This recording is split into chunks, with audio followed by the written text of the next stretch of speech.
Alden Richard update. And number 1 ngayon sa Netflix, ang Family of Two movie ni Alden Richard at Miss Sharon Cuneta. Congrats! Ang top 10 movies in the Philippines today, number 1 ang Family of Two.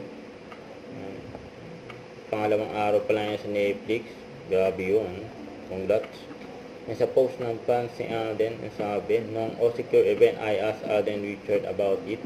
He said Netflix ang out of order. Wait na lang tayo sa announcement nila. Ay nabangan ng out of orders, Netflix. Tapos post ni Alden Richard. Ayan, kita naman gano'ng pagwapo si Alden, no? You know. Sabi niya, I trusted no one but Bella Beauty for 13 years and counting. They've been with me noong nagsisimula pa lang ako sa showbiz, always making me feel confident in my own skin. Thank you so much to Dr. Vicky Bello and special shout out to my Bello Green Hills family, you know. Ito IG story ni Daddy Bay. Yung tawang-tawa si Alden dyan. Yung nakatapos si Mama Tin. Ang trip nila si Mama Tin.